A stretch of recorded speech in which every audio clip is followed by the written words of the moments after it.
Sorry, I'm going to remind you to do that. Good evening, everyone, and welcome to this meeting of the Corporate Scrutiny Committee. My name is Councillor Paul Heath, and I am the chairman of this committee. Before I begin with the meeting, we have a few items of housekeeping.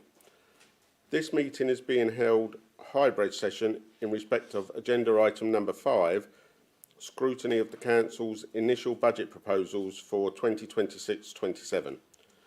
Members of the committee are in attendance in the chamber along with members of the Cabinet.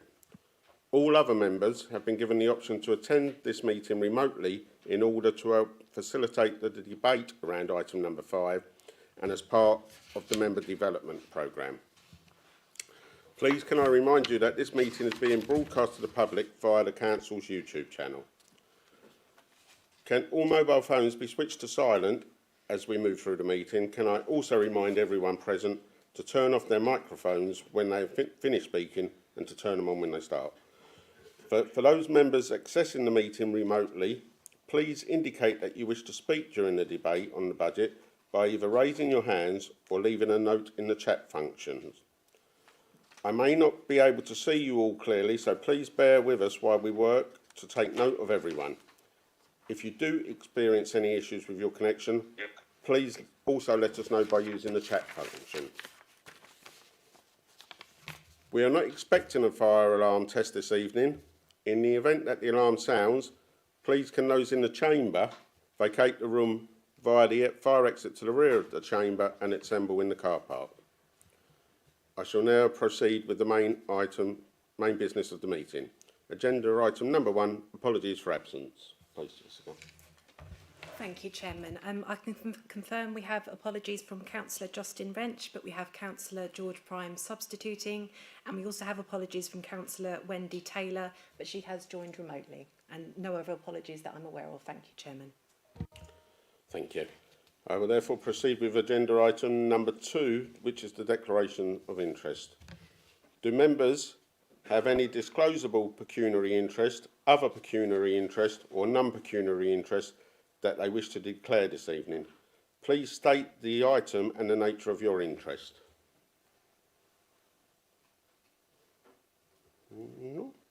No, thank you. And therefore we will proceed with item number 3, which is the minutes of the previous meeting. So we have the minutes of our previous meeting held on the 10th of September. Please can I have a proposer that these minutes are an accurate record? Thank you, Councillor Ramage. And a seconder, please. Councillor Beavers, thank you. The minutes have been moved and seconded as an accurate record. All those in favour, please show. Thank you. I should just sign them.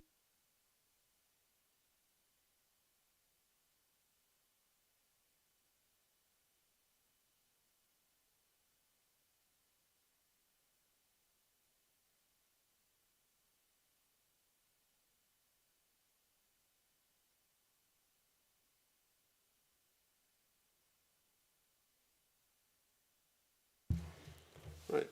And now moving on to item number 4, which is the public question time.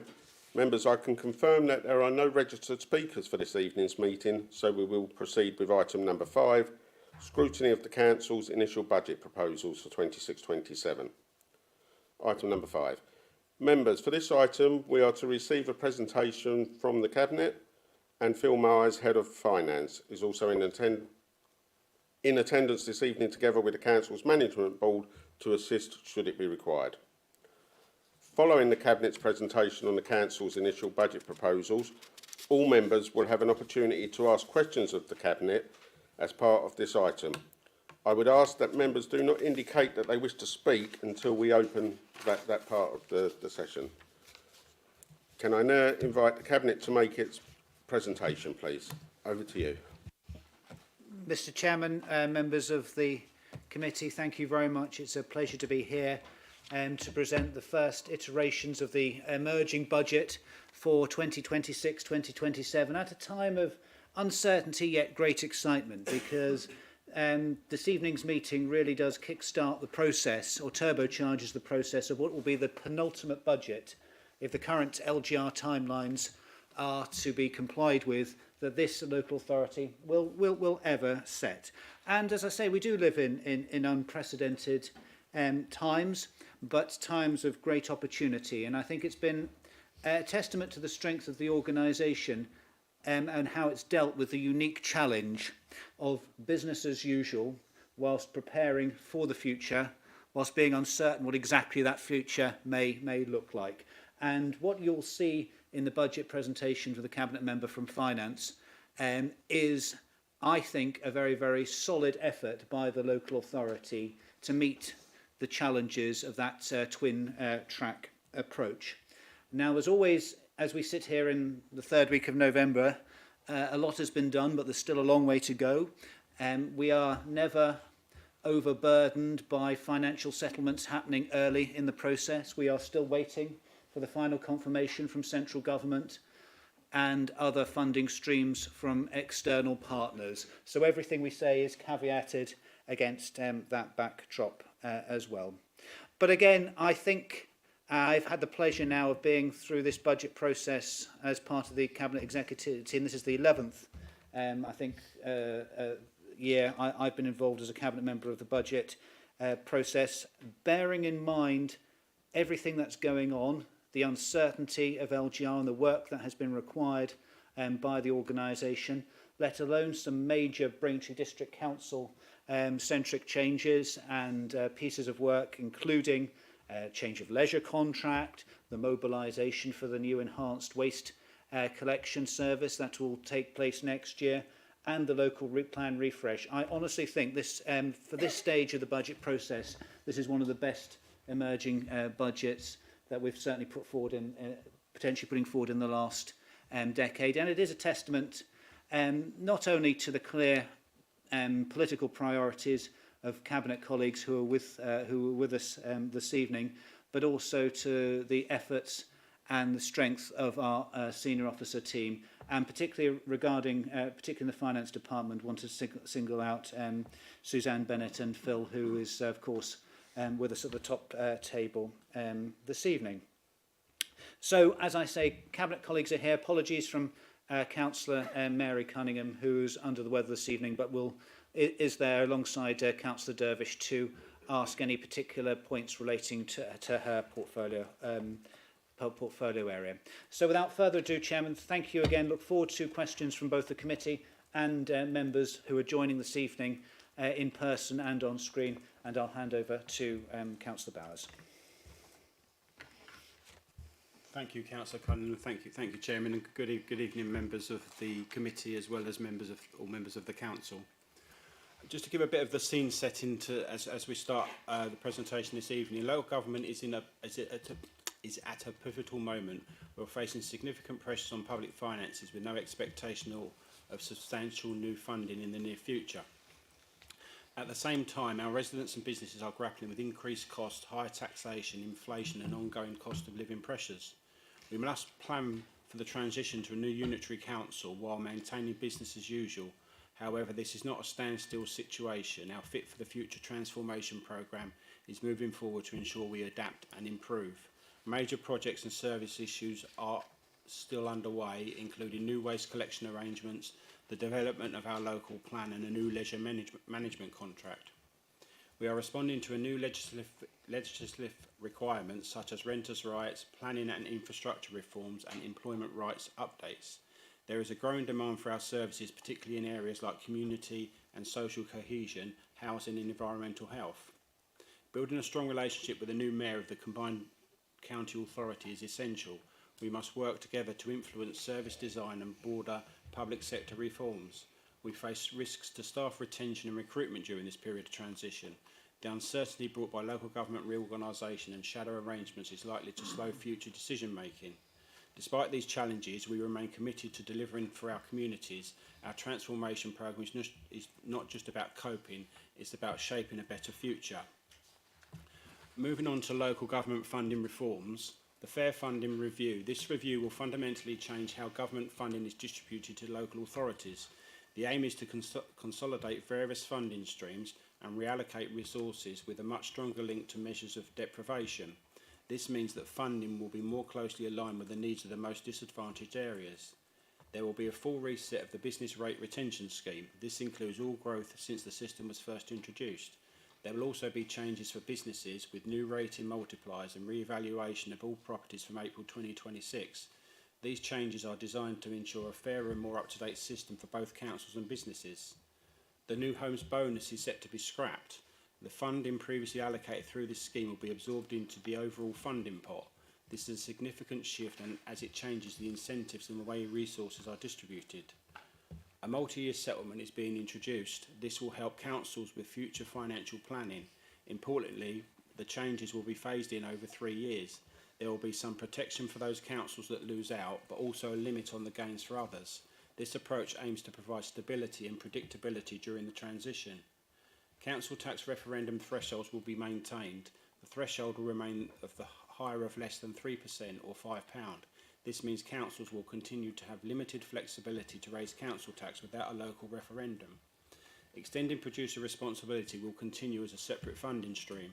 This funding will be specifically used for waste management purposes, ensuring that producers contribute to the cost of managing waste.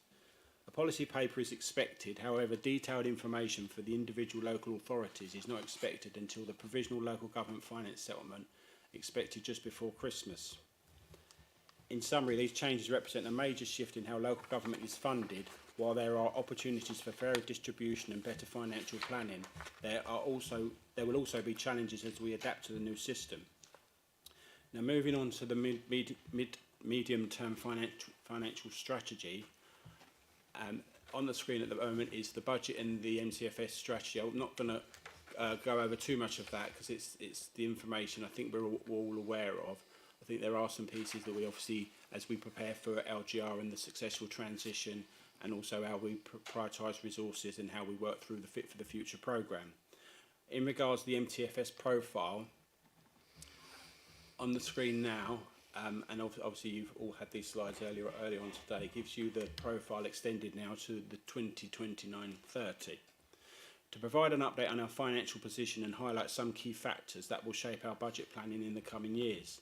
Firstly, I'm pleased to report an improved position for 26-27 since February 2025. The gap has been reduced from 2.2 million to 482,000.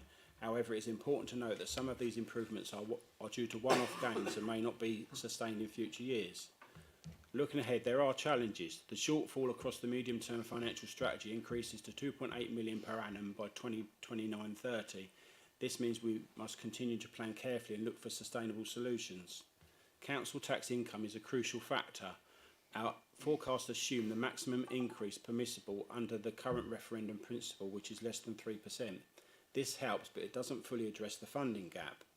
There are several uncertainties to be confirmed and reflected in our plans. The pension fund triennial review and its impact on staffing costs and reserves, the local government multi-year finance settlement, including new burdens funding and payment for extended producer responsibility, the final council tax and business rate tax bases, and the outcome of the second quarter in-year review and completion of detailed service budgets. We also face risks, such as Essex County Council funding, including food waste, recycling credits and the sharing agreement, service review requirements and other operational challenges too. While we've made progress in reducing the immediate gap, longer-term pressures remain. We must continue to monitor developments, manage risk and work closer to ensure the Council's financial sustainability. In regards to council tax, our initial budget assumes we set council tax at the referendum limit. This would result in a Band D rate for BDC of £212.13p, which is an increase of 12p per week. It's important to note that we remain the fourth lowest in Essex and still below the national average.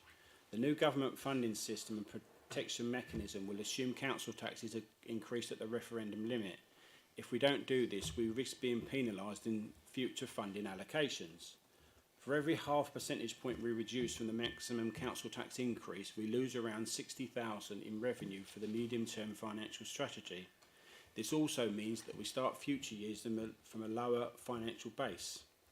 Local government reorganisation and council tax harmonisation are likely to require above-inflation increases for BDC taxpayers in the future. If we keep increases below the referendum limit now, the required increases could be even higher later on. We will be modelling different council tax scenarios before making a final recommendation. This modelling will take into account the impact of government funding reforms and other outstanding issues which still need to be resolved for the budget. And I think that's the key point, is in the modelling and in the information with you tonight, it's modelled on going to the top rate of council tax, but that is not a confirmation of what we're proposing at the moment. In summary, we are facing some difficult decisions, but it's important to understand the long-term implications of our choices now. By planning carefully and considering all the factors, we put the council in the strongest position for the future.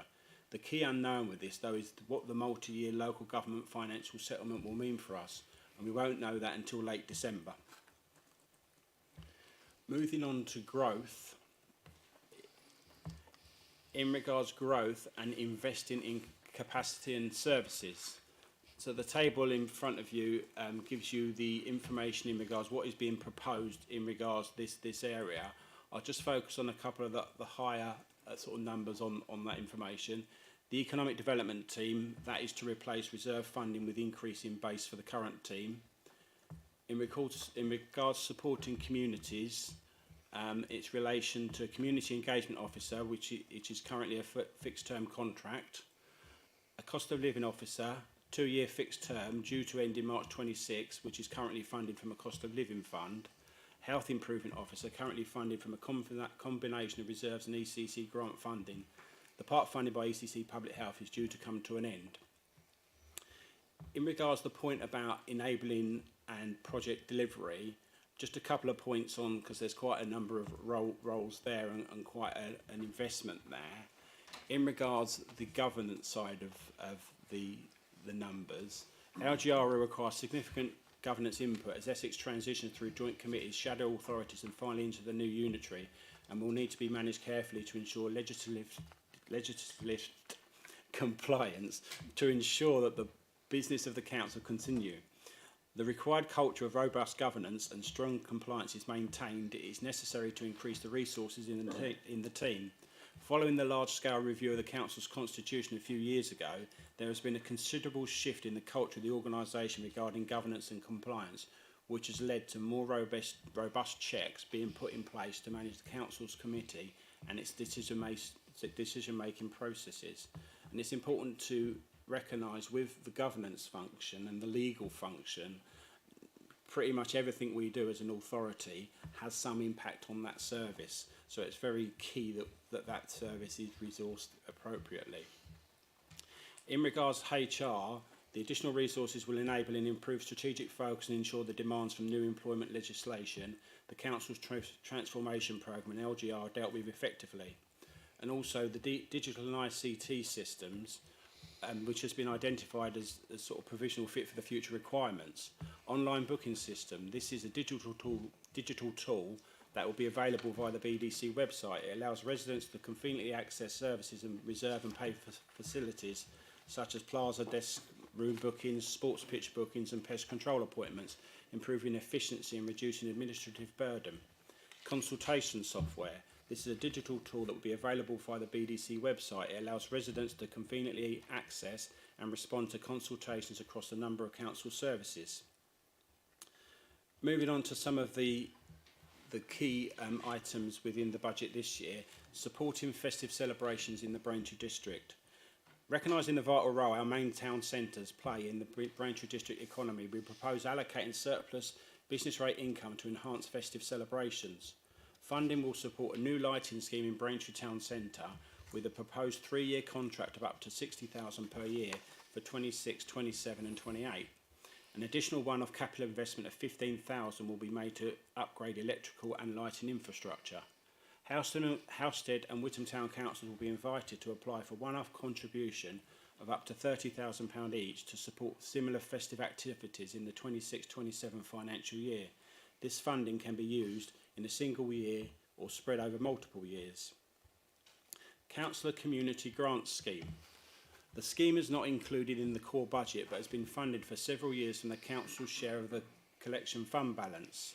I'm pleased to say it's proposed to continue the scheme, though increasing it per councillor from the £1,250 current amount to £1,500. The higher amount will apply for the financial years 26-27 and 27-28. The The carryover limit for unspent funds will remain at £500 for the current and next year. Any unspent balance above this will be relinquished. The grant scheme is scheduled to end on the 31st of March 2028. Moving on to the repurposing of reserves into our priorities, the cost of living fund. At the council meeting in October 25, we reviewed the achievements and positive impact of the cost of living fund, which has provided £1 million in support to residents through partnerships with key stakeholders. Recognising ongoing challenges, the budget proposes to make the cost of living officer a permanent role. Additionally, we plan to repurpose existing reserves, allocating a further £400,000 for a 2-year support programme across 26-27 and 27-28. Climate change reserve. Significant progress has been made in delivering the Council's climate change strategy and action plan, supported by previous one-off funding. To maintain this momentum, it is proposed to allocate an additional £100,000 to the climate change reserve. This continued investment will help drive further action towards our climate goals. And just to confirm, we have £30,000 allocated from the climate reserve account for tree planting. The intention is to run a community tree planting scheme. In regards reserves and general balances, the Transformation Reserve, the Fit for the Future programme, along with its various work streams, will continue until the end of March 2028. Ongoing funding will be required beyond current commitments and allocations. It is proposed to merge the existing Transformation Reserve with the Corporate Improvement Reserve, creating a combined fund of approximately £650,000 for the next 2 years. LGR Transition and Service Delivery Reserve. A new reserve of £1 million will be established to support the Greater Essex LGR Transition Programme. This reserve ensures the authority can fully participate in the transition while maintaining capacity for business as usual activities up to the vesting date. During this period, there is an increased risk from third-party suppliers as businesses access the impact of LGR on their operations. This reserve is not intended for one-off implementation costs for setting up of new unitary councils. These costs will require agreement among existing authorities, considering each authority's financial capacity. Also on the screen now is just a couple of other pieces in regards one-off items.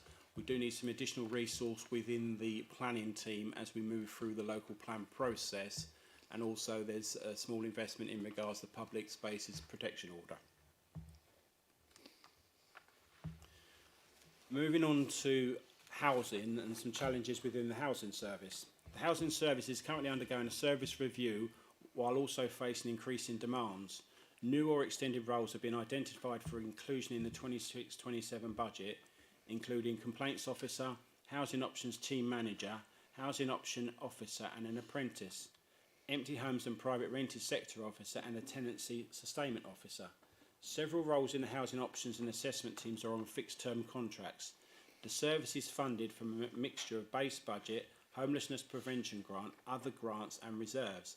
An assessment at this time suggests sufficient funding is available through to the end of 27-28 and subject to ongoing staffing requirements potentially beyond. The position is being kept under review. In regards unavoidable pressures, these pressures, including reductions in income, are necessary to maintain our current service levels. For the financial year 26-27, the total unavoidable costs amount to just over £656,000. Looking ahead, there is a projected net reduction of £80,000 in the following year. The main reasons for these cost pressures are reduced income, new burdens, demand-led and operational cost pressures, and changes in contract prices. It's important to note there are several areas of risk which could impact our finances. However, at this time, these risks are either uncertain or cannot be quantified. Examples include funding from Essex County Council, the Renters' Rights Act, and the Building Safety Levy. Additionally, there are risks associated with key service changes, such as the introduction of new waste collections from 2026 and the leisure management contract. These are being closely monitored and kept under review. In summary, while we face significant unavoidable cost pressures, we're actively managing the risks and reviewing key service changes to ensure financial stability. Moving on to savings and additional income, senior managers have identified areas where service budgets can be reduced and where income is expected to exceed previous forecasts. Appendix E of the Cabinet report details the sources of extra income, included updated assumptions and proposed savings. The total additional income and savings for 26-27 is £2,709,300. The majority comes from Treasury Management, with significant contributions from a new leisure management contract and increased business rates. We've been undertaking a car park charges review. Car park charges are typically reviewed every 3 years. The most recent review was conducted during the 23-24 budget process, with updated tariffs introduced in September 23. A new review has been completed using data on car park usage to inform a targeted approach to tariff charges for both pay and display and season tickets. We've been working through some intensive data-driven modelling. As part of that work, 4 different approaches have been considered due to a previous 6% drop, though that has since bounced back.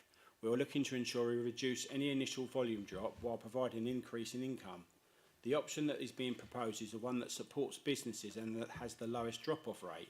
The highest increases are proposed for the most frequently used car parks, while the remaining car parks will see a smaller increase. The larger increase is 13.3% and the smaller increase is 4.8%. This review will also take into account the growing need for capital investment in our car parks. And just a brief line on the garden waste subscription service. The proposed changes for the garden waste subscription service will remain unchanged for 26-27. The core service will continue to be offered at £55. Moving on to capital programme overview. The current capital programme totals 17 million, scheduled for delivery over this year and next. Key projects include Whittam Community Centre, waste review implementation, town centre improvements and disabled facilities grants.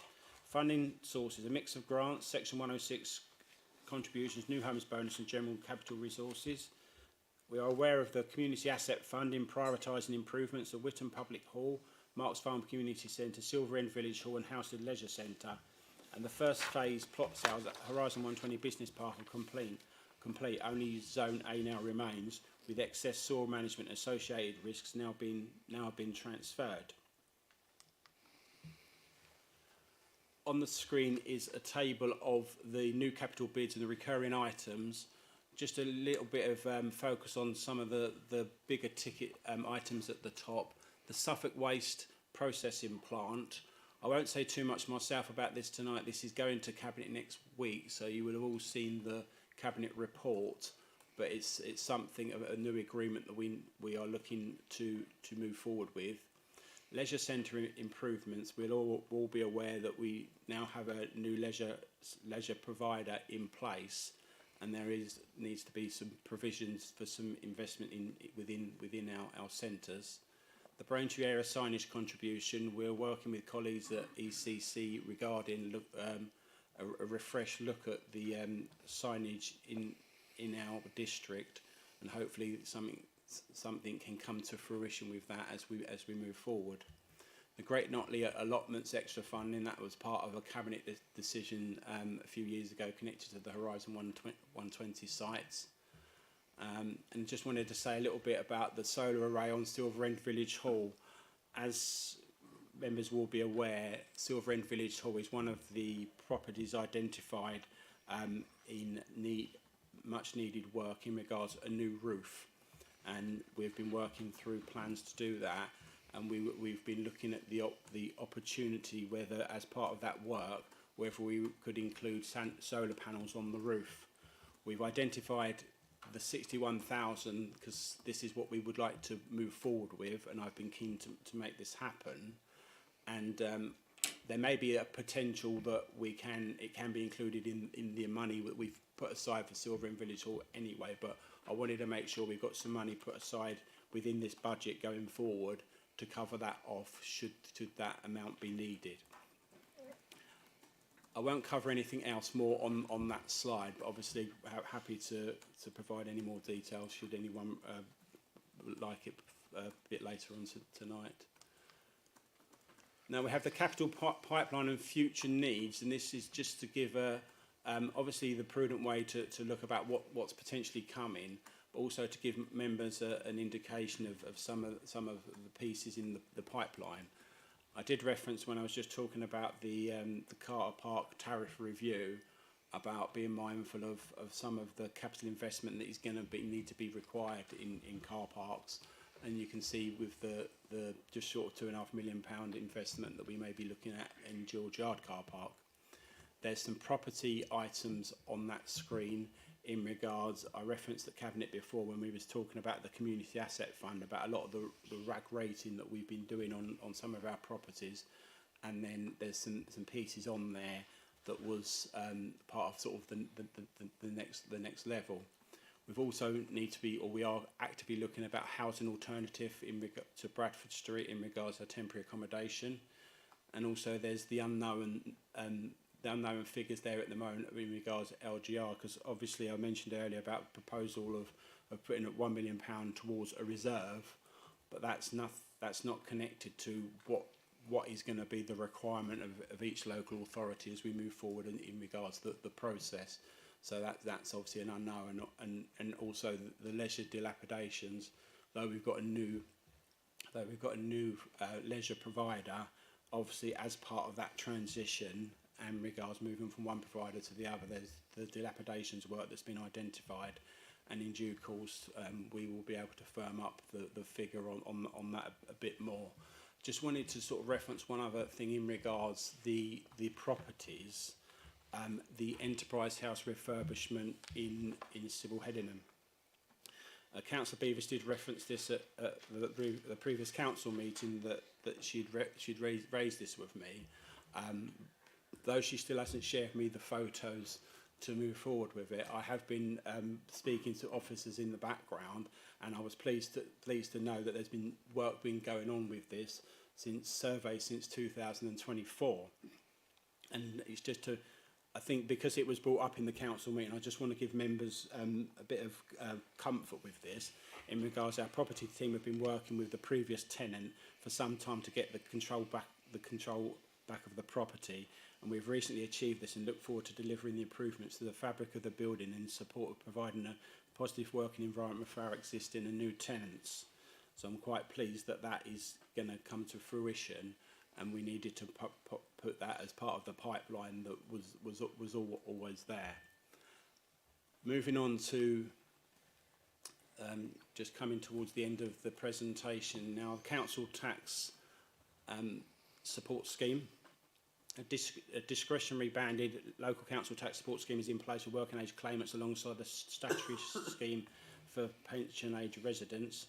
The scheme offers up to 77% discount for low-income households with a simplified and user-friendly application process. All working age claimants must follow the scheme's rules. The current scheme is meeting its main objective, so no changes are planned for 26-27, though with LGR there may be a move to standardised schemes across the new unitary council areas in the future. In regards to empty homes and council tax premiums, no local discounts are currently offered for empty properties, including those under repair or unfurnished, and this policy will continue for 26-27. To support the empty homes policy, extra council tax premiums are charged on properties left empty and unfurnished for over a year. 100% for 1 to 5 years empty, 200% for 5 to 10 years empty, and 300% for over 10 years empty. Exemptions apply for properties being actively marketed under probate or undergoing major repairs. These may defer the premium for up to a year or longer for probate cases. Previously, a 50% refund of the premium was available if a property was brought back into use within 12 months, but this is proposed to be removed as it does not effectively incentivise action. The main driver for owners to bring properties back into use is to avoid the annual premium. The 100% council tax premium on second homes introduced in April 2025 will be retained, with exceptions still in place. And then lastly, it's just the next steps following tonight. The Cabinet report will be presented to Cabinet next Thursday, and then we have the full council when I will be bringing the local council tax support scheme.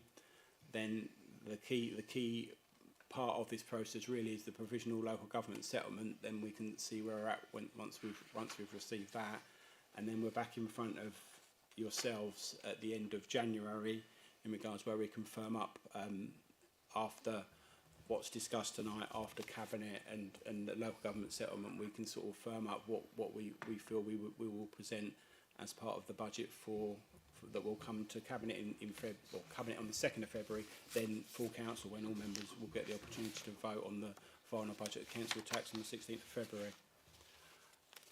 And that is it, Chairman. Thank you very much for your time and your indulgence, members. Happy to take any comments or questions. Thank you very much, and well done. Have a drink. I will take questions from the committee members first, followed by all other members after. Do committee members have any questions in respect to the presentation? Please show.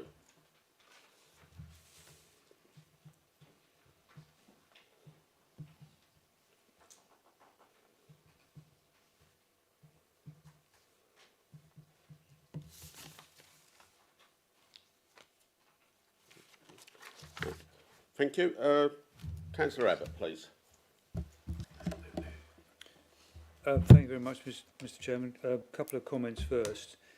I wonder about the wording of relatively low-level council tax, whether people in the district feel that. I know it's comparative to other councils, the national average, but I wonder if different words could be used. And I was very interested in the Cabinet member, whose presentation was excellent, by the way, I have to say, especially about Silver End, that he... it wasn't that many years ago when we were hearing about how we needed to keep council tax at 0 or even minus, and now we're going up to the maximum every year.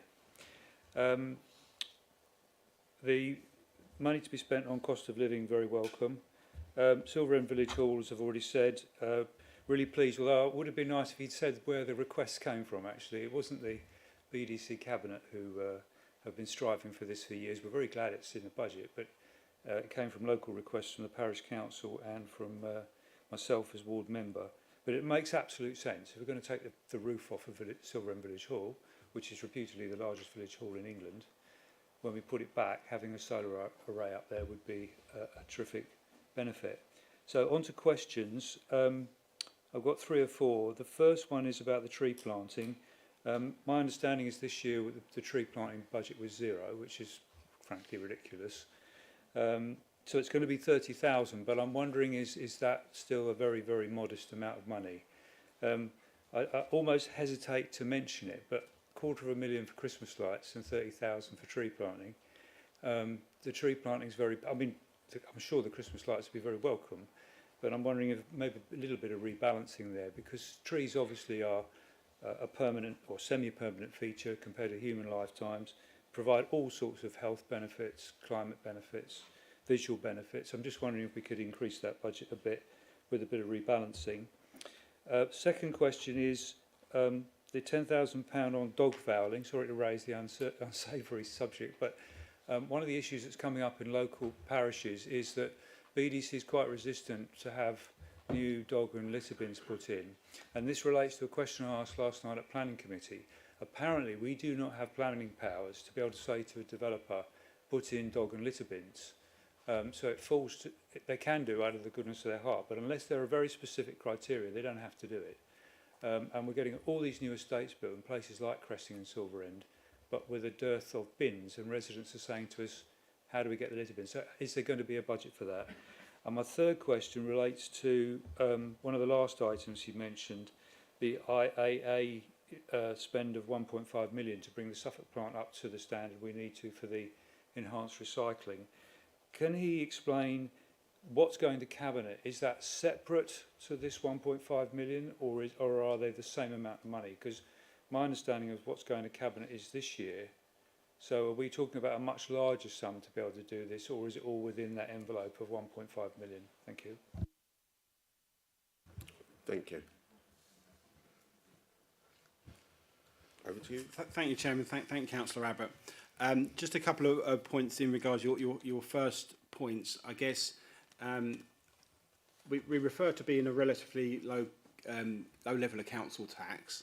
I think, like you say, I think if you look at benchmarking in regards when we're still at the moment at fourth lowest within Essex, I guess everything is relevant. But also, what we need to be mindful as we move through this process and the new funding that's coming part of the finance reforms is kind of near enough we need to look at government, because at the end of the day we're kind of, the inclination we're getting is we're kind of going to get councils will get penalised if you're not going to the top level of council tax, because that's what's built into the funding as we move forward.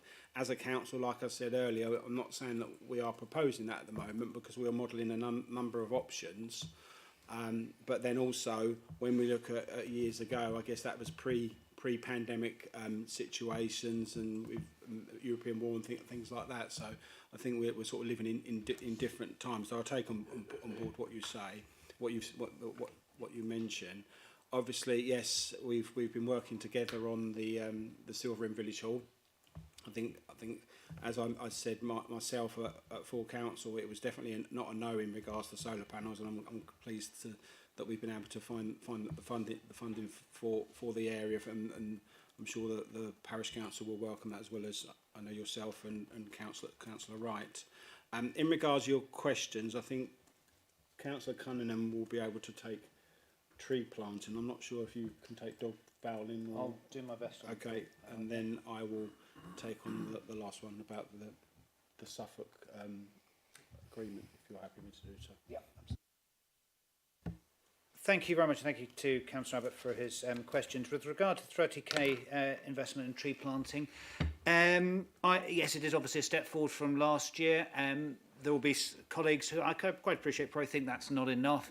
I'm quite sure there's colleagues probably around the table, around the room or on the virtual screen who probably think that's £30,000 too much. It's a balancing act, and it has to be seen in the context of wider investments in the pride of place and gender, extra investment last year in terms of rapid response, fly tipping, mitigations, additional litter picking, all additional investment in making the place look better and feel better. So it's a balancing act, and we'll continue to look at other ways in which we might be able to get additional funding to do more of this from other sources. So it's a balanced judgment at this moment in time.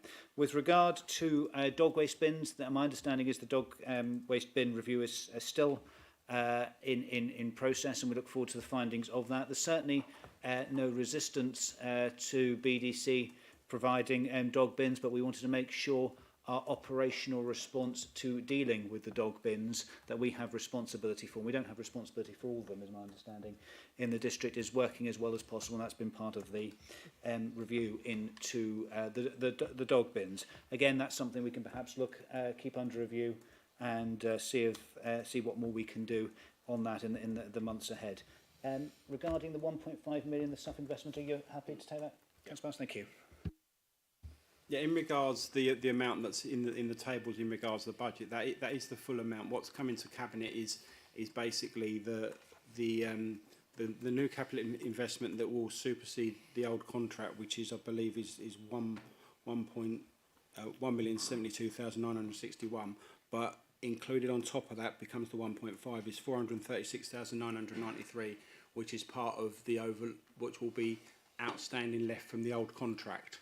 So the amount that's before you tonight is the total amount that's included into the new agreement, and the money will be left over from the old agreement.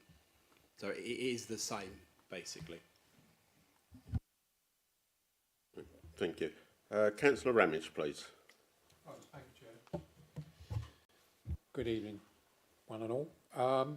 Yeah, just a couple of things. I've read the whole agenda tonight, and one of the things that seems to come across is staff retention.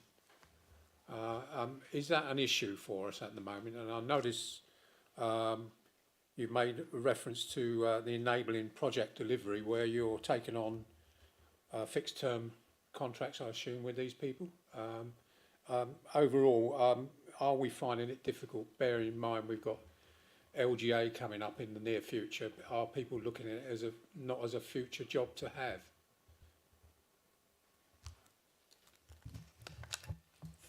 Thank you, Councillor Ramage. I would say that we have an issue with retention, and obviously there will be a certain churn that happens in all organisations. However, there is an issue with recruitment. I think at the end of the day, when business cases, when we've presented in budget, and when the council has agreed investment, that's one thing. But actually, then recruiting for the positions is actually another. I guess there is the challenge in regards at the moment with LGR on the horizon in Essex and the connection with that. But then not all these positions are just fixed term, and then they're going to be ending at the end of say sort of Braintree District Council. Some of the positions that we are actively trying to recruit for now, and we are struggling in regards applications. I don't think that's an anti-BDC sort of stance. At the end of the day, I think it's seen over the country and that kind of thing. There is the piece around that we might need to look at certain other ways of enticing and attracting employees. But I'd like to think it's not so much retention, but there is a challenge with recruitment. Thank you. I mean, currently, could I come back to you? Are you having any issues where you are finding you can't get staff in on particular areas? I think there's quite a few areas at the end of the day. Building controls one issue. Governance, housing. We've had issues with landscape services. At the end of the day, landscape services, one of the things we identified as a strategic risk in this authority. The council agreed to put investment into the team, but then we had struggle actually getting the staff. It's starting to improve now and feed through now, and we've seen stuff even that come to planning committee last night in regards to some work on the trees. And I know from my point of view is not from the financial not just the financial side, but the cabinet member responsible for health and safety as well. And when we look at trees and the potential of not being able to sort of keep control of that stock and that kind of thing. So I think landscape services is another one, but there's probably a number of environmental health. There's a number of areas within most probably areas within the council where we are finding it a real challenge at the moment. Right, thank you, because we're in danger of going off track here, but we are talking about the budget, not about staff retention. Could I just ask one more question, Chair? As long as it's about the budget.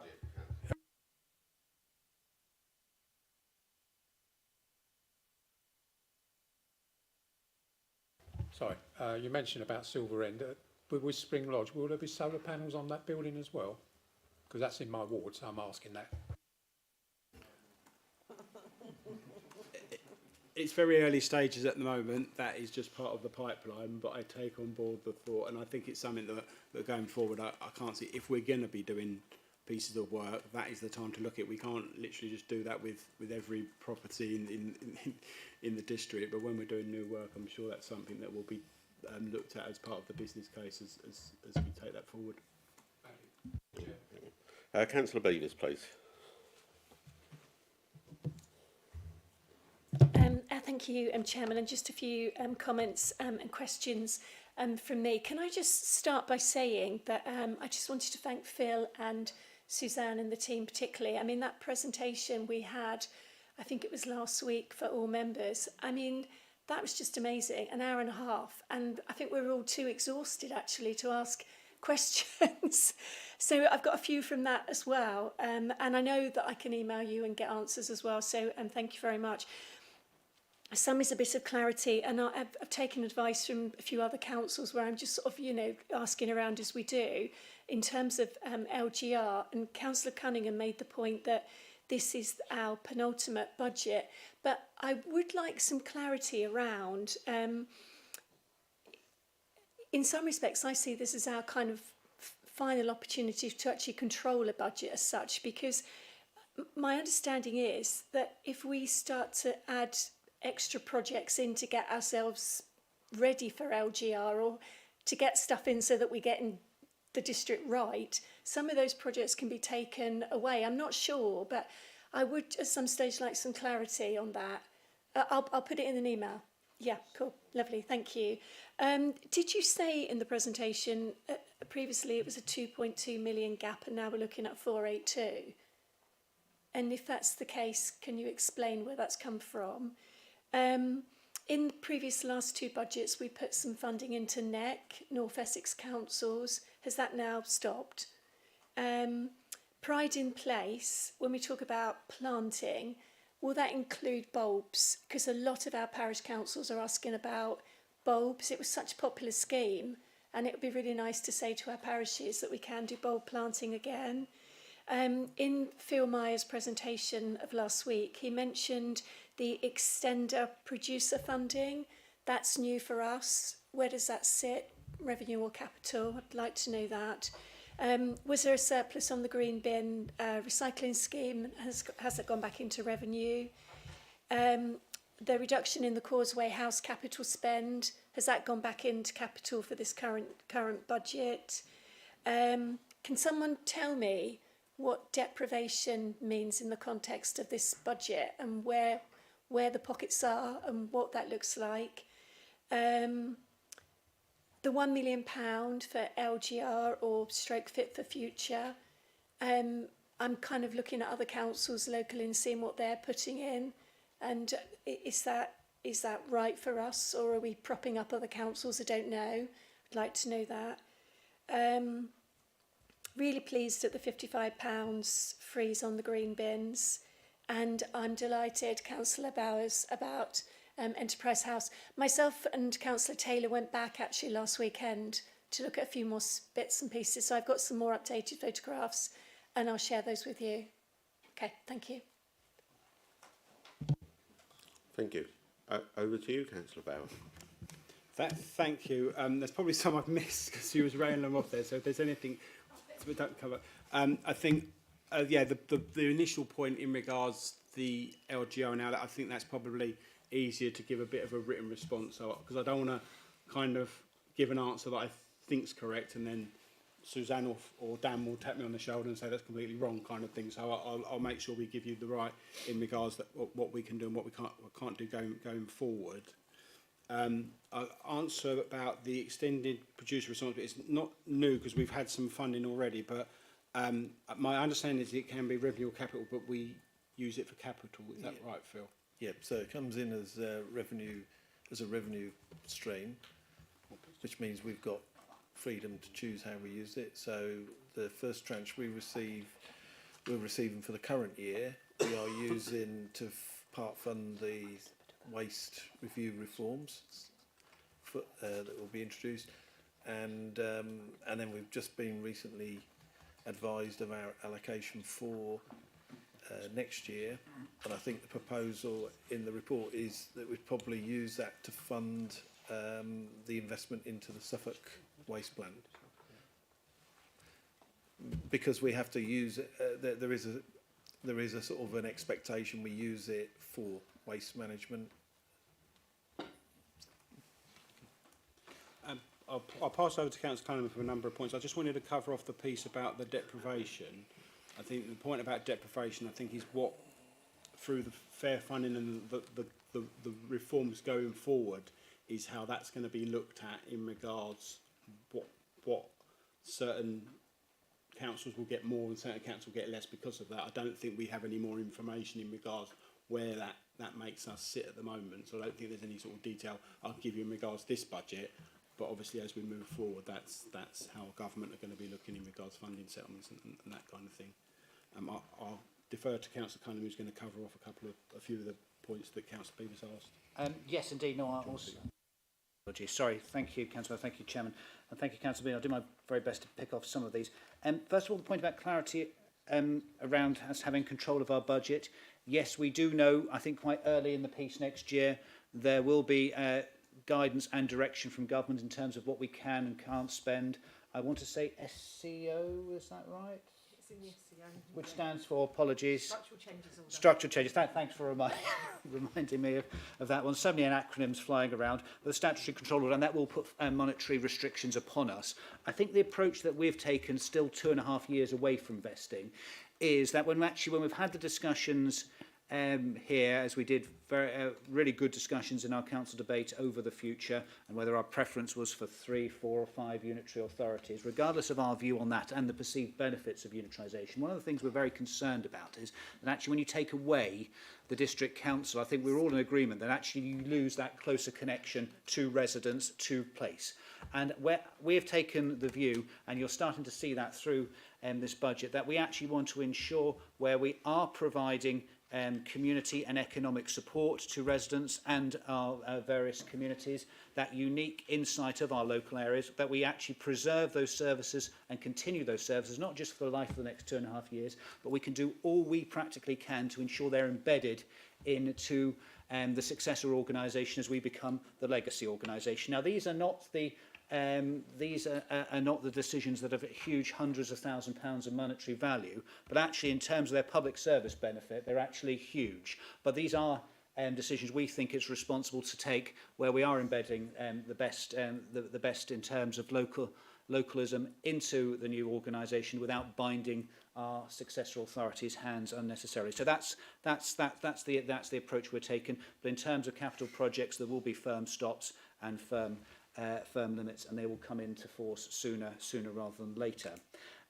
Regarding funding into NEC, yes, there is an allocation for the North East Essex councils.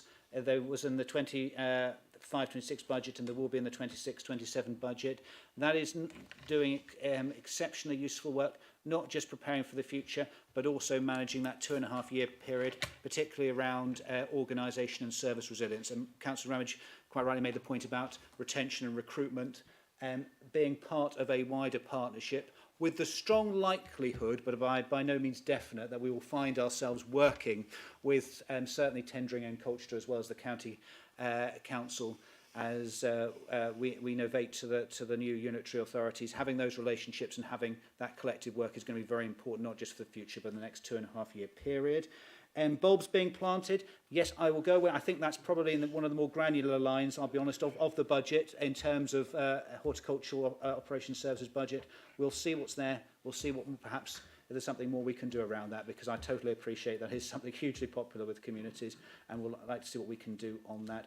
I think Phil has answered extended producer? Yes, he has, and in terms of how that relates to the wider investment. The surplus on the green bins, we do not make an operating profit on the green bin. You're not allowed. The green. We are not allowed by law to make an operating profit on that. Where we have managed to make more of a saving based on the excellent take-up, thanks very much to residents across the district for that. What that has done is that has improved the MTFS and therefore ensured that financial resilience remains in the organisation, and that has enabled us to put the additional investments, or help pay for the additional investments in the community service officers and the economic development source, in the cost of living, those other community and economic services, those more discretionary services, but the ones that we're very, very keen to continue. Are we propping up other councils? I'll hand back to Councillor Bowes, but hopefully that gives a bit of a whistle-stop through some of the points that Councillor Beeves has made, and thank you very much for those. Councillor Bowes, through you, Chair. Just on a couple more of the points on, you was on about the budget gap that's come down from 2.2 million to 482,000. The detail is all included in Appendix A2, but some of the biggest numbers, which was on the screen, was where the savings and income come in. So when we was like 2.7 million of savings and additional income, that obviously assists in bringing down the budget gap. So we don't have the 2.2 million gap now. It's down to 482,000.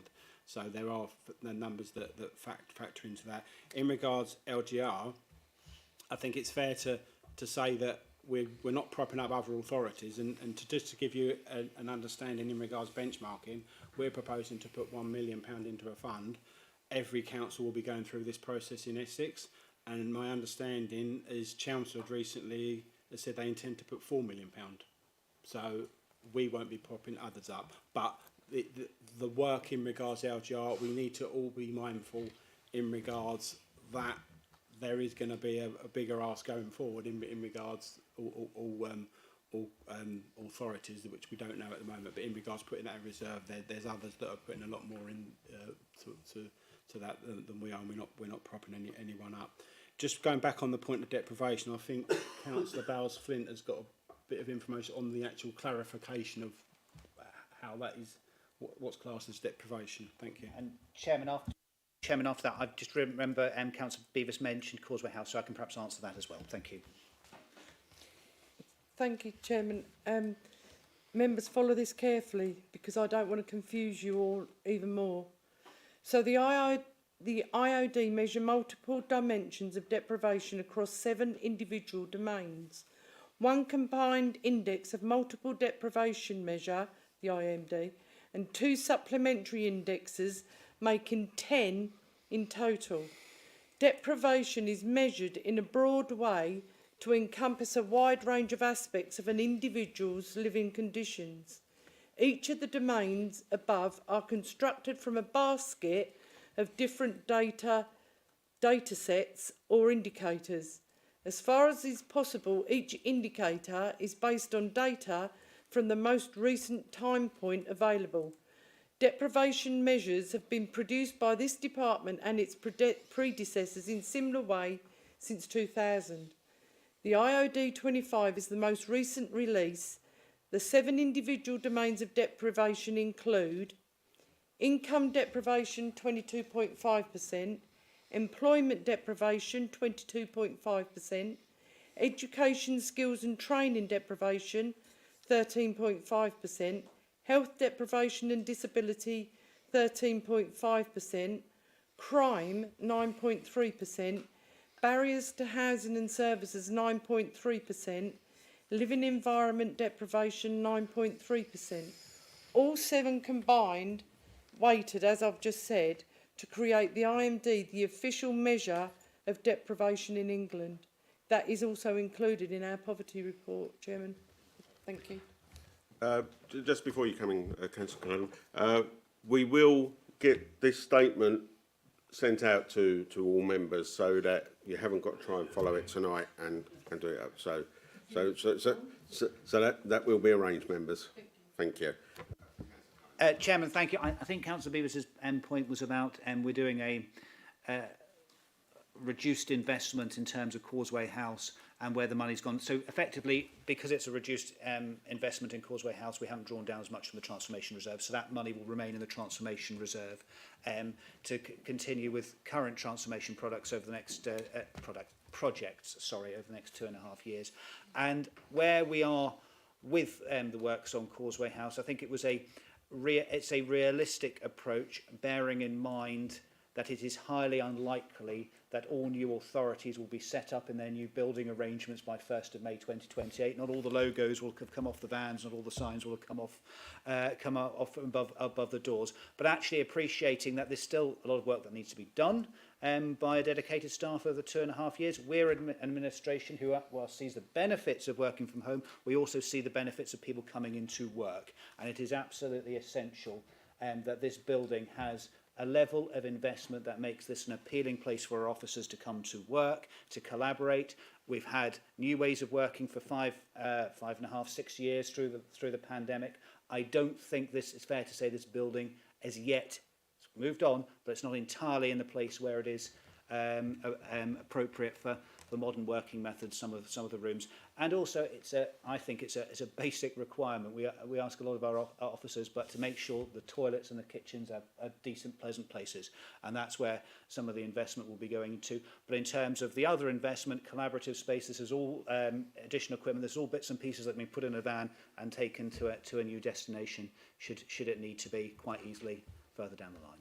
Thank you. Thank you. Councillor Williams, please. Thank you, Chairman. I mean, overall, I think it is a very good budget, but I do have one point which actually, I think for the first time, I agree with Councillor Abbott that £255,000 on Christmas lights, when we're looking at increasing the council tax by the maximum of 3%, and 0.5% is £60,000, and we've got people struggling to even put Christmas lights up in their house, it seems a bit baffling to me that we're going to spend over £250,000 on Christmas lights. But either way, and then so there's £255,000 allocated, but only £30,000 each for Whittam and Braintree Town Council, which they can only bid for once. Is there a bit more information on that, please?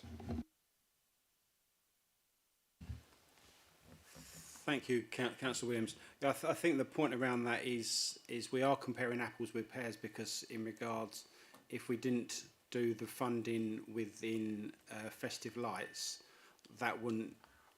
it wouldn't actually make any difference in regards to what we would be doing with council tax. Also, with council tax, we need to be mindful in regards to the compounding nature going forward if we start from a lower base. In regards the difference between Braintree Town and Whittam and Housestead, obviously Whittam and Housestead have their own town councils, which obviously already do something towards that, whereas Braintree do not have a town council and do not have the businesses that do this. I don't know whether Councillor Rishi wants to give a little bit more detail, because he's the cabinet member who's been dealing more closely with this. Thank you, Frank. Thank you, Councillor Bowles. Thank you, Chairman. Thank you for your question, Councillor Williams. Just to add to that, Braintree has a fine reputation of trying to put on a good festive reception for those entering the town, particularly down Rain Road and in Bank Street and in the square. We often come under fire when we don't do something that helps to celebrate the festive season. Obviously, we work alongside businesses who have often let the town down at the last moment, and often we've stepped in to provide some of those festive lights.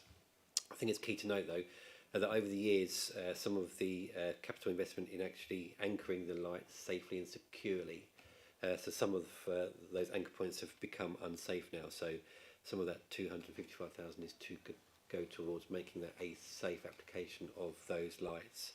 And with regards to the further funding of that, that is for subsequent years, not just for 2027. So it's for 27. So it's 26 up to 2028. And as my cabinet colleague quite rightly mentioned, Braintree, with Town Council and House of Town Council do their own festive lights. So we thought it was only fair to give them the opportunity to add some additional festive funds towards what they want to do over the next few years as well. Thank you, Mr. Chairman. Thank you. Councillor Prime, please. Thank you, Chair. And a couple of my questions have already been slightly answered. First of all, climate change fund. You put in an extra 100,000 in. I think this committee should know what is the balance that's already there from the original money that was put in. And like Councillor Abbott has said, 30,000 going to tree planting. I agree with him, which is very unrare. I think it should be more. And I agree with Councillor Williams. I think we're spending too much on, and I'm going to be the Grinch, on the Christmas lights. I think it should be put elsewhere. That's my questions. Is what's the balance left from the original fund with this 100,000 going in, and how are we going to spend it? We know 30,000 has been allocated for tree planting. Where's the rest going to be spent, and how is it going to be spent? Because we're never going to achieve climate net zero. I think everybody in this room knows that. So are we wasting money doing that type of thing? Not on tree planting, sir. I think it's a good idea. And of course, the Christmas celebrations, it's a lot of money, 250,000. I take it the Housestead and Whittam Town Councils comes out of that 250,000. So then that's 195 being spent in Braintree over 3 years. We're not Oxford Street or Regent Street, we're putting them type of lights up, are we? Whoever. Sorry, Phil. Yes. Well, I was just going to pick up at the point about the climate change balance. So I think from the existing monies that have been allocated, I think we're anticipating at the end of this year to be about 80,000 left, and then the 100,000 would be going on top of that. And then the actual spend, there's an action plan that's been previously agreed, and that's funding will be used towards that. And Chairman, can I just say something about how some of the rest of that money is spent? A proportion of the £100,000 is to secure the services of a climate change lead officer.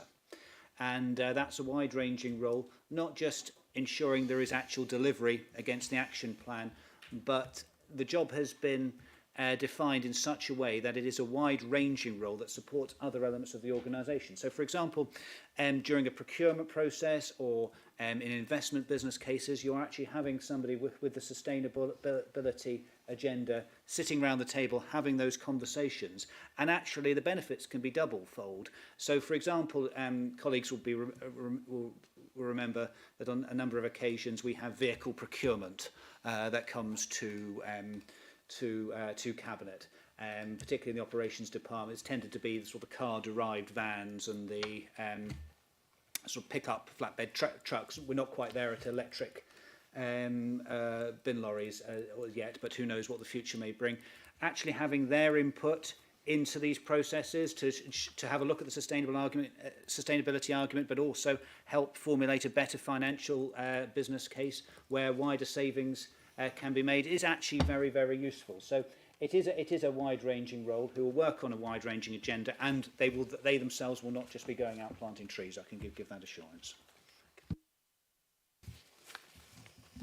Thank you, Mr. Chairman. Just to come back on the point around the Christmas spend, too often we're told that we don't do enough for the towns and the high streets in this council chamber, and often when I speak to some of the small businesses, it's Christmas that actually keeps them going for the rest of the year. So I think this is a reasonable spend, bearing in mind that the actual cost of the install of those lights, we don't actually own those lights, so it's part of the cost of the install and then the install. And I will do everything that I can do to encourage people to use our high streets, particularly during the festive periods, using our street markets, or encouraging people to use our small businesses that we should be really proud of.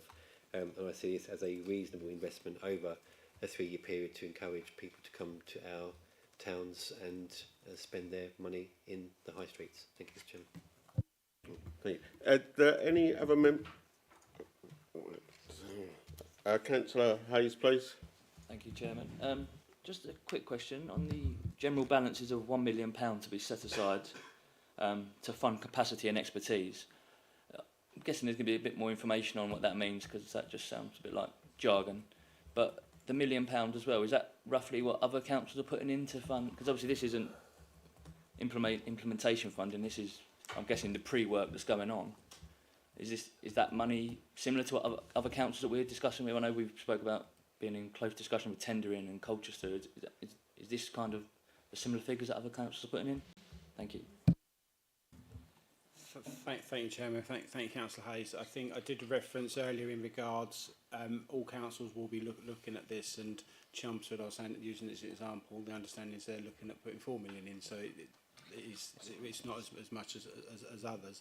I think just to give you a little bit more of an overview on it, obviously following the devolution property pipeline, there's been significant work across the region, and plans for the current 2-tier model of local government is obviously the new model of unitary councils. In regards to the proposals were submitted, I guess all the 4 proposals set out that there is a significant cost to implementing unitary councils, but likewise significant benefits in this change will be paid back over a number of years. There is no further funding from central government for this work, and all the councils in Greater Essex will need to contribute the cost of the transition. The full cost hasn't yet been established, but we know there will be costs incurred both directly on the implementation of new councils, but also potentially to ensure that service delivery continues as officers are involved in the implementation and posts needed to be backfilled, etc. Further work will need to be understand what the total contribution from BDC will be. So that's giving a little bit more of a flavour on that. Obviously, as we know more, we will let everyone know more, kind of thing. But we just need to make sure we've got that capacity in there at this stage. Thank you. Thank you. Apologies, did I miss you on the first round, Councillor Paul? No, I was just looking. Councillor Holland, please.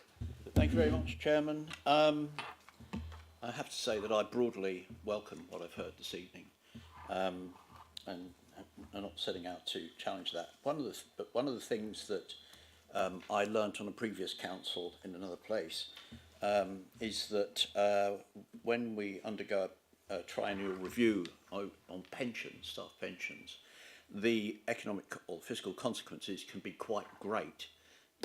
So my question is, do we have any notion on the level of liability we have there at all? Acknowledging that it's quite possible that that might be zero. The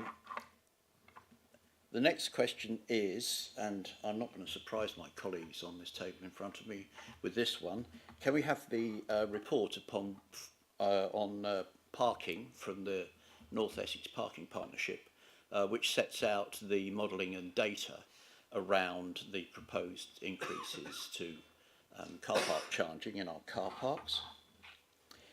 And lastly, because I'm actually quite a nice person really, I'd like to particularly commend the significant additional funding for planning around the local plan development.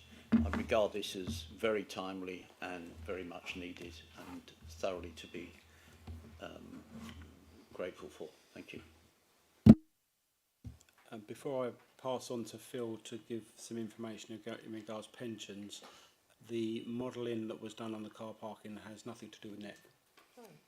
So NEP have no involvement in regards that. So there's nothing to share in regards to that. The information is like I said earlier, the increases are a lot less than they were previously, and it's been done in mind of local businesses and decline that we may have seen previously, and to minimise that and that kind of thing. That's why we've done the modelling, but NEP have had no involvement in that at all. Okay, but I'll pass on to Phil in regards to the pensions point.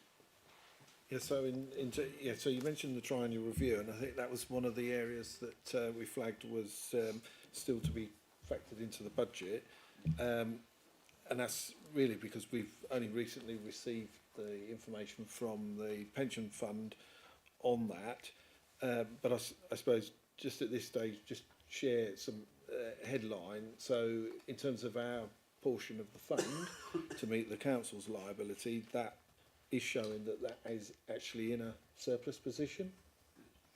So what that will mean is we will see a reduction in the on costs that we have to pay on top of our sort of pay bill to meet the ongoing sort of employer contributions. So as we said, that's one of the things that we've only recently received information, and we will be feeding that through into the next iteration of the budget proposals alongside the local government finance reforms as well. So you'll get the full picture then. Can I bring in Councillor Spray in regards to the third point? Thank you, Chairman. Thank you, Councillor Holland, for your comment on the local plan. As you and I think members will be aware, we have a small but very professional team of officers in planning policy who are working extremely hard on our local plan. They are receiving quite a lot of support from their colleagues in development management team, but as part of the local plan process, we do need to commission some specialist reports for which we need to take on consultants and some external help, which is why the additional money for the budget is very useful.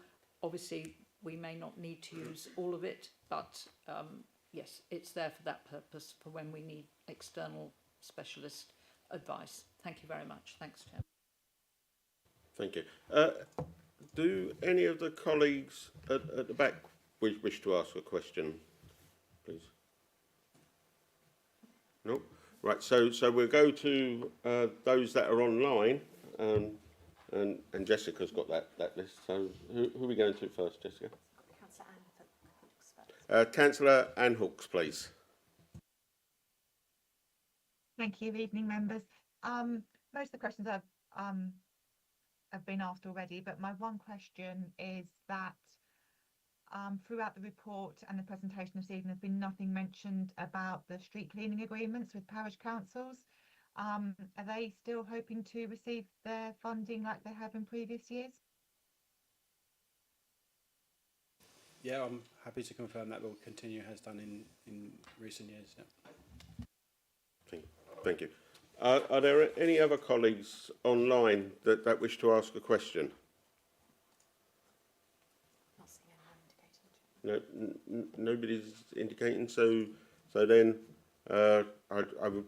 Councillor Ramage wanted to ask another one, and Councillor. Thank you, Chair. It's not so much a question, it's more a comment regarding the community grant scheme. I'm delighted that it's been increased and also been retained because I think that's a vital thing that as councillors we can do this for our local community. And I just wondered if Councillor Mary Cunningham would like to make an observation on that. Good evening all. Thank you, Councillor Ramage, for those comments. I too am very pleased. I don't think we would ever dare take it away. The Councillor Community Grant, I think there would be an absolute uprising.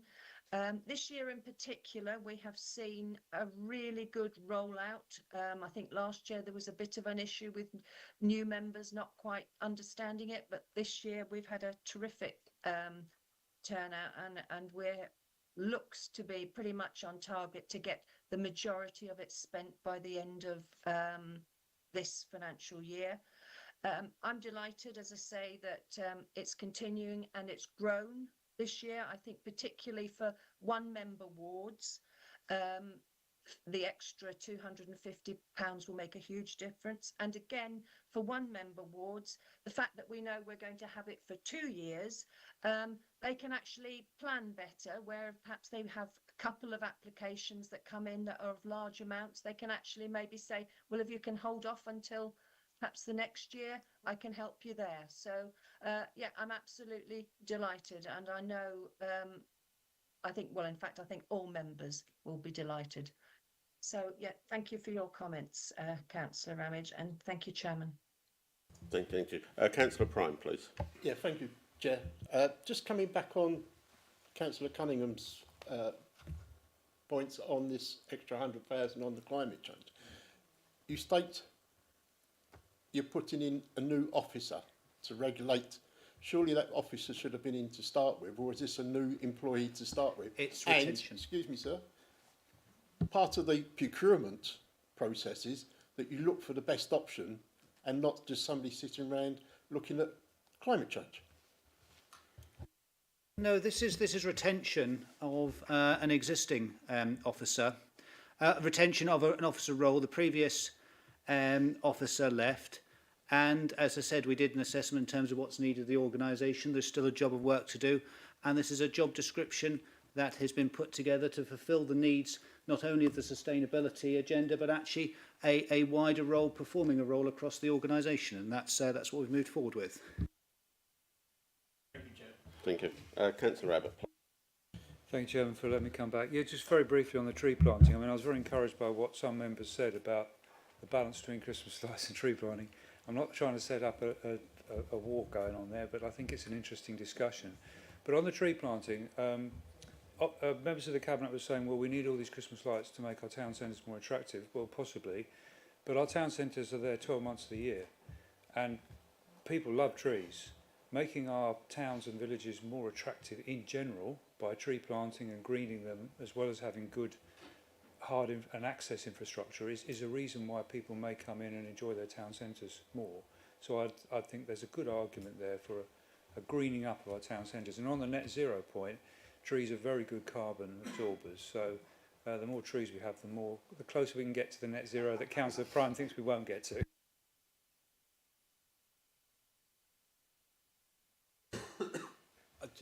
I think it's fair just to say that we've heard the comments on tree planting, we've heard the comments obviously on the festive lights, and we'll take that away. I don't want to stand here like we're trying to defend, and like I think it's what this committee is about, isn't it? At the end of the day, is councillors' views, and we've heard. Thank you. Thank you. Councillor Finken is indicating, please. Thank you, Chair. Yes, as you know, House of Town Council is working with the Empire Theatre in Halstead to develop a community arts centre, and I wondered what support the District Council is able to give to bring that project to fruition. Thank you.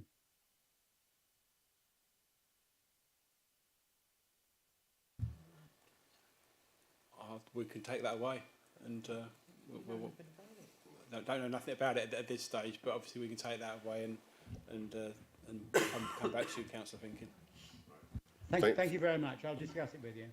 Thank you. Chairman, sorry, I think it's fair to say there have been conversations between Braintree District Council and Halstead Town Council following the reallocation of what was sitting in the budget for a number of years as the community centre allocation for Halstead Hall. Ongoing conversations are taking place, but I think it's probably we'll take that away. It's right that Councillor Finkin and Halstead Town Council get an update on where we are with that. Thank you. Thank you. Thank you. Right.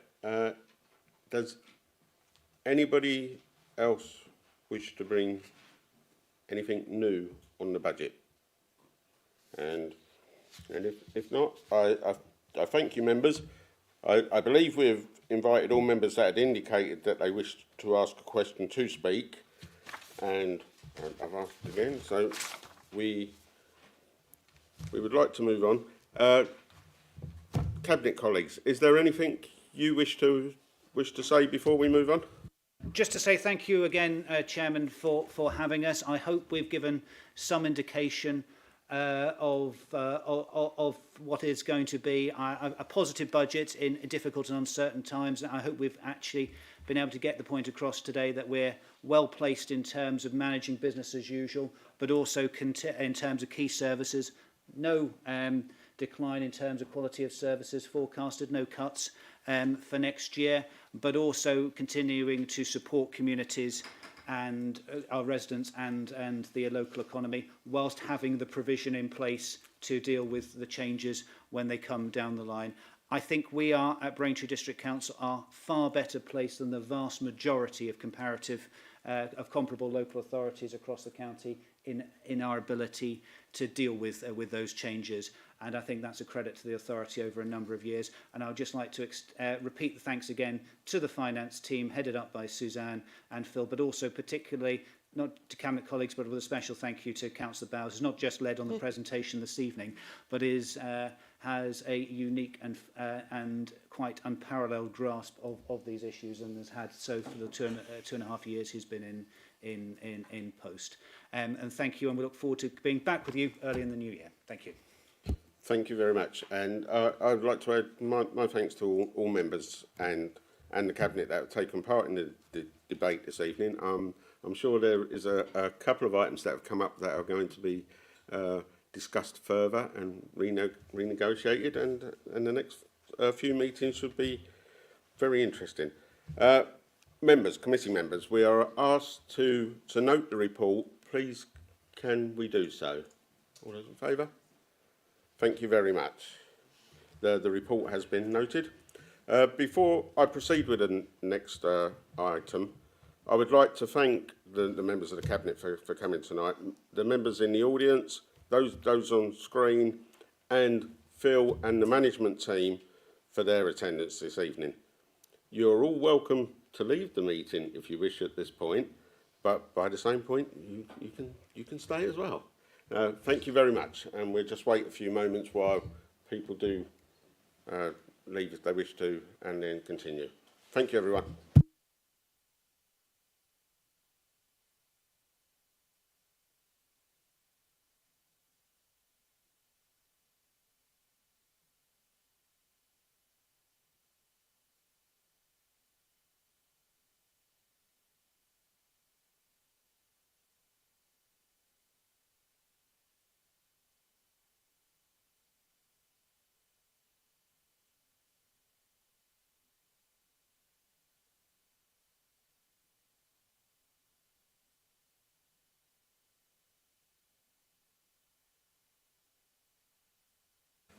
Right, everyone, if we can continue then, and moving on to item number 6, which is the first quarter performance report. Members, this report is set out on pages 5 to 49 of the agenda and will be presented by Tom Williams, Corporate Performance Coordinator. Tom, as usual, thank you for your patience, and please can I invite you to present your report. Thank you, Chair, and good evening, members. So as mentioned, this is the first quarter performance report, summarising the performance of the Council from the 1st of April to the 30th of June 2025. Performance in the first quarter is broadly in line with expectations, with most projects underway and progressing well. 36 projects were on track at the end of the first quarter, with 3 projects already completed, where the Essex Local Nature Recovery Strategy was adopted, the 3G artificial pitch was constructed at Witham Sports Ground, and the Green Doctor Service secured funding to extend until March 2026. At the end of the first quarter, 2 projects had an amber status. These were the Witham and Housestead Town Centre improvements, where further approvals were required to complete works on non-Braintree District Council land, and the development of a renewable energy supplementary planning document, where resources were focused on the local plan and there is uncertainty around future renewable energy policies. Further information regarding all of the projects, both completed on track and amber, can be seen within the respective details for each project in the report. One project had a red status, where the Green Skills Programme had reported challenges in sourcing learners and was under review as to whether that programme would continue. 9 performance indicators have met or exceeded their target, and 7 had not. For the performance indicators that had not met target, 3 had missed their target by less than 5%, and 4 had missed their target by more than 5%. The performance indicators which missed target by less than 5% were the percentage of fly tips cleared within 24 hours, the percentage of invoices paid on time, and percentage of business rates collected at the end of the first quarter. The following indicators missed their target by more than 5%. The kilograms of residual waste per household, percentage of disabled facilities grants approved within timescale, percentage of inquiries resolved at first points of contact, and the time taken to process housing benefit claim changes, where changes to the local council tax support scheme have changed the profile of cases, resulting in fewer but more complex cases. And again, details for all performance indicator outturn can be found in the performance indicators section of the report. Moving on to the financial summary, the review of the financial performance and projection for the year at the end of the first quarter showed an overall positive variance of £1.1 million. Treasury management income was projected to be overachieved by £944,000 due to both higher than anticipated cash balances and interest rates not being reduced as quickly as previously anticipated. Sustainable development was projecting a positive variance, mainly due to staffing, but also from overachievement of income. The budget reset the baseline income target. However, this was before government had confirmed significant increases in household application fees. Asset management and environment were both projecting adverse positions greater than 5% of their budget. Along with projected shortfalls in income, there are also additional staffing costs anticipated in environment due to interim arrangements for building control. Strategic investment and people and performance show adverse positions, but both are less than £50,000 and therefore currently rated at amber. Following confirmation of the pay award, a central provision was made for the estimated additional cost that would be incurred, and service budgets will be adjusted to reflect the award in the second quarter report. Finance will continue to work with services to review the forecast positions to identify any ongoing risks and opportunities for budget planning for 2026-27 and the updating of the MTFS. Capital expenditure at the end of the first quarter was £1.1 million, with the main areas of spend being on the new 3G artificial pitch in Witham, planned maintenance on council assets and town centre improvements. There is currently a projected underspend on the Causeway House refresh project as the scope of works is being scaled back. The positive variance eliminates the requirement to withdraw from general balances to meet the residual shortfall that existed when the budget was originally approved in February 2025. Thanks, Chair. Thank you, Tom. Members, any questions, please? Councillor Beavers, please. Thank you, Chairman. I just wanted to ask a question on, and it may well have resolved itself by now, but on the Shared Prosperity Fund and the delivery of the Green Skills Programme. So it looks like we had not as much uptake. Has that position now changed? Thank you, Chairman.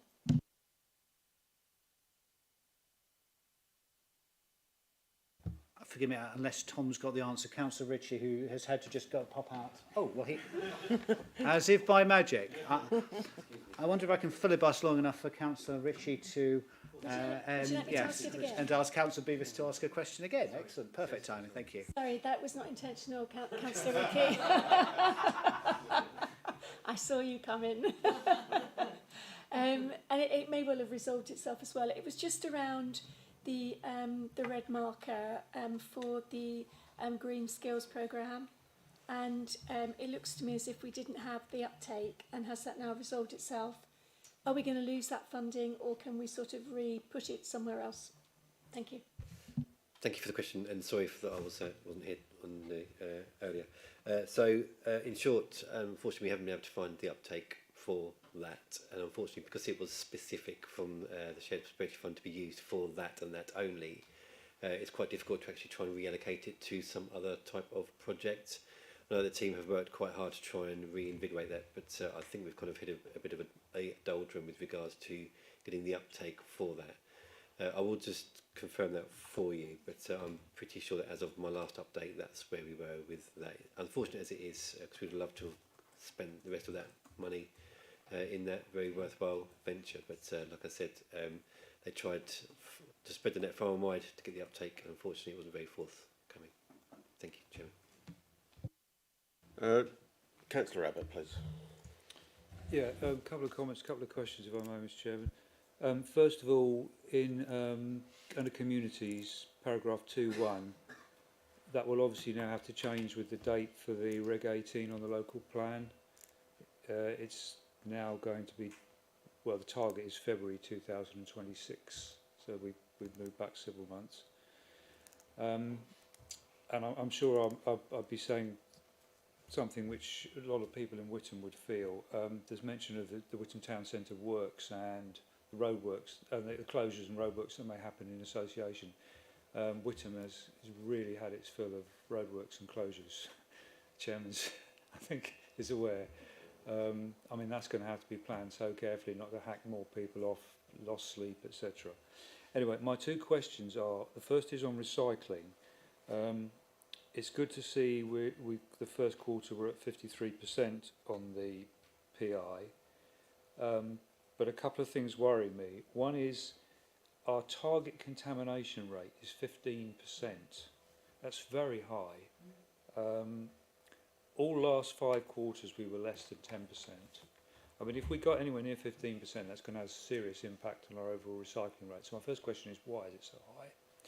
The second question relates to what's achievable, and I've raised this before. I mean, this council has agreed that we could get to 70% or thereabouts. Is the council aware that Essex County Council are claiming that everything going to the Rivenall incinerator is only waste which cannot be recycled, which is untrue? We know that from our own waste composition analysis, and that it's being pre-treated, which again is untrue.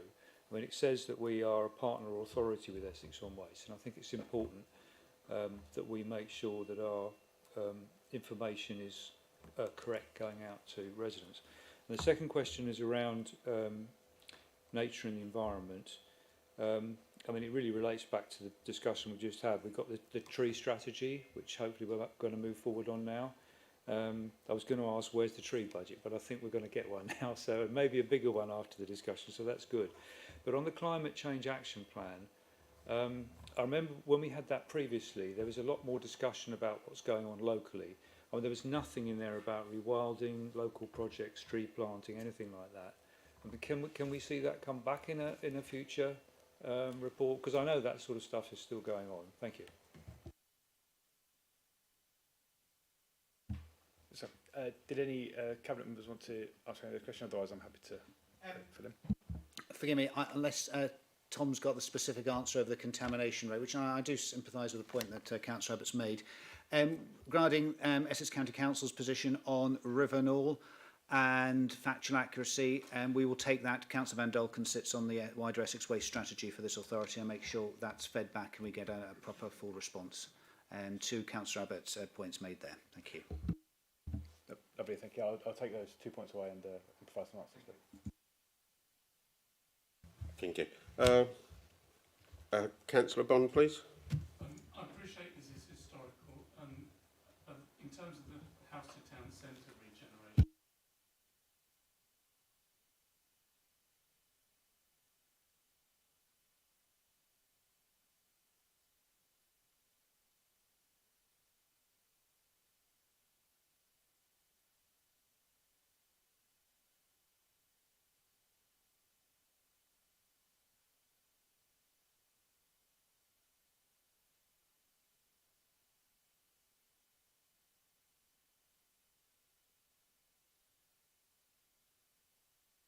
Microphone, please. Right, one day.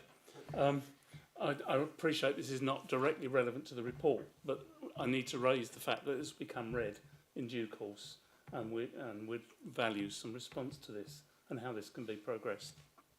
Thank you. Thank you, Chairman, and thank you, Councillor Bond, for the question.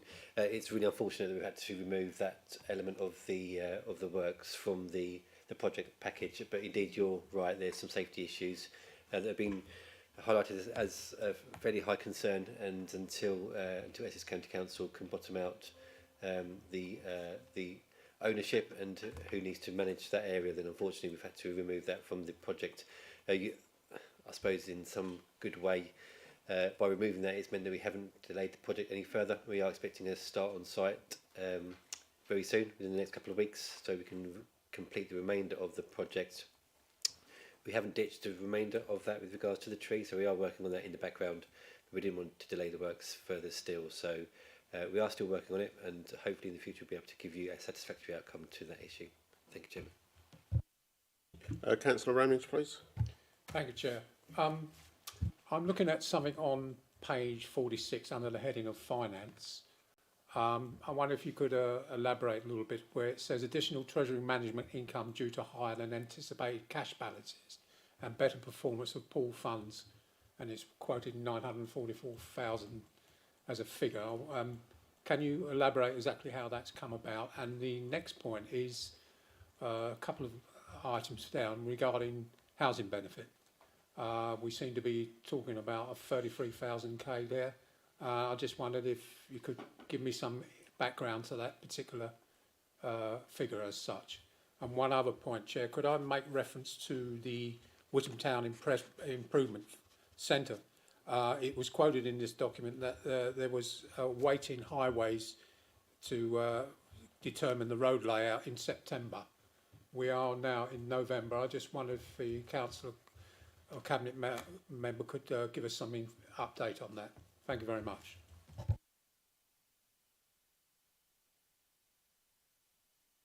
Thank you. If I could just take the question about the Witham Town Centre work. So we have indeed completed those works and passed that survey information back to Essex County Council, and it's for them to make a decision as to what to do with the results of those survey works. In fact, we don't even have the funding for that as a district council. We would literally just the enabler to carry out the feasibility study for those works. So as soon as we hear anything back from Essex County Council, we'll make sure we let all of Witham members know. Thank you, Mr. Chairman. So are we saying that that September date was not? Councillor Ramage, we have to remember that this report is the first quarter report. There are others since, and we do have to stay on the agenda.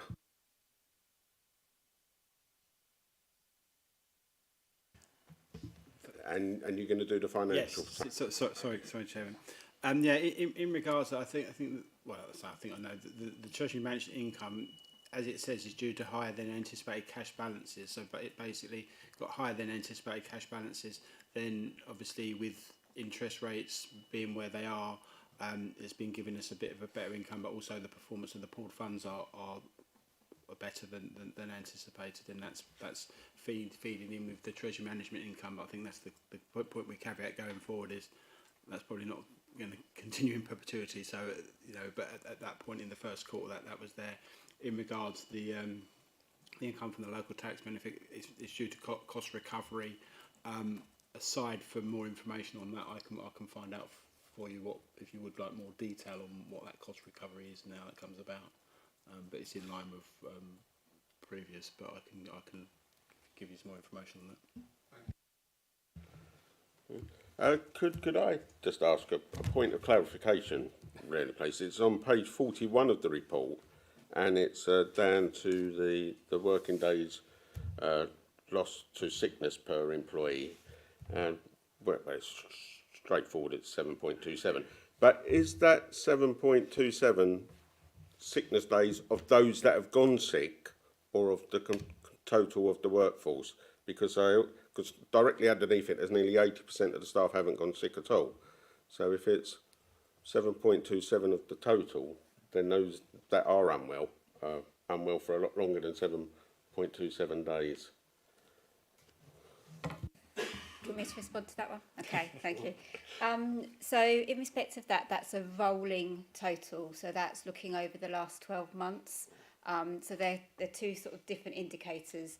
The sickness days is, as I said, it's looking over the last 12 months. So that will be the average number of sick days per employee that have been taken.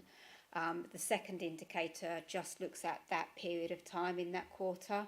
So for that quarter in Q1, just under 80% of people have not had any sickness. So they're kind of reflecting different periods. But I get what you're saying. Is that enough of an explanation, or? Well, my actual concern was: have we got a number of employees that are on really long-term sick, and basically, are we doing enough to help them? Yeah, so sickness absence is increasing, as you can see from the report. It is something that we are actively looking at, and we are looking to see what we can do. But yes, there is some long-term sickness that is part of that, which is one of the reasons that it's increasing. Thank you. Any other questions, members? No? Councillor Hayes, please. Just a quick one on the fly tipping stat. I mean, it's one of the things I think the council does really well. When you report it, they do come out like really quickly, and that's something that residents have passed back to me. And the ones I've raised have been, but obviously the ones that we're not meeting the target at the minute due to enforcement. Have we been successful with these enforcements, or we managed to actually catch anyone? We've seen the thing in Oxford at the minute with, I know we're not at that state, thank God, but, are we successful at tracking them down, or are we just taking pictures and just building cases for no reason? That is an excellent question. It's an answer I don't have off the top of my head in terms of enforcement statistics. Unless Councillor Cunningham has anything to hand, I can certainly go away and provide some statistics. Yeah, I'm afraid I can't add any statistics to that. We try hard. I absolutely can definitely say we don't catch everyone. We have had some noticeable successes over the last few years, and that has led to criminal prosecutions and the benefits of fines as well. But yeah, Tom will take away and get some figures. But thanks for that point.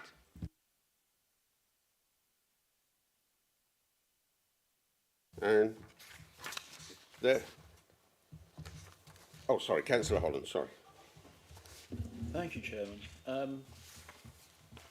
Members of this committee will have heard me bang on before about the need to look not at numbers but at the trajectory in which they're heading and the trend that is represented there. And I think the point that you would like to raise.